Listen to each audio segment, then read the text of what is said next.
नमस्कार श्रोते हो, हेल्थ गुरु आय केअरच्या आजच्या अत्यंत महत्त्वाच्या भागात आपले सहर्ष स्वागत. आपण प्रश्न क्रमांक 11 मध्ये विचारलं होतं की निमोनियापासून वाचवणारी PCV लस बाळाला कधी दिली जाते. याचं उत्तर आहे 6 आठवडे, 14 आठवडे आणि 9 महिने पूर्ण झाल्यावर. आपल्या अनेक श्रोत्यांनी अचूक उत्तरं दिली आहेत. तुम्हा सर्वांचं अभिनंदन.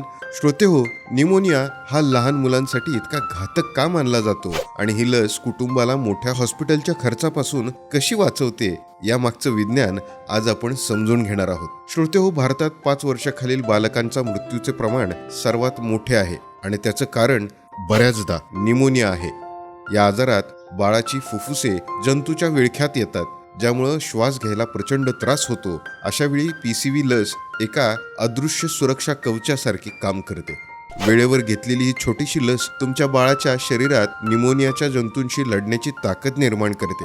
विचार करा, एक लस तुमच्या बाळाचा जीव वाचवते आणि कुटुंबाला हॉस्पिटलच्या लाखो रुपयांच्या खर्चापासून आणि मानसिक वेदनांपासून कायमचे दूर ठेवते. लस दिल्यानंतर बाळाला थोडासा ताप येऊ शकतो किंवा लस दिल्या जागी सूज येणं हे सामान्य आहे. त्यामुळे पालकांनी घाबरून जाऊ नका. श्रोते हो, ताप आल्यास थंड पाण्याच्या पट्ट्या ठेवा आणि तुमच्या डॉक्टरांचा किंवा आशाताईंच्या सल्ल्याने औषधं द्या. सर्वात महत्त्वाचं म्हणजे माता आणि बाल संरक्षक कार्ड म्हणजेच MCP कार्ड हे नेहमी सुरक्षित ठेवा.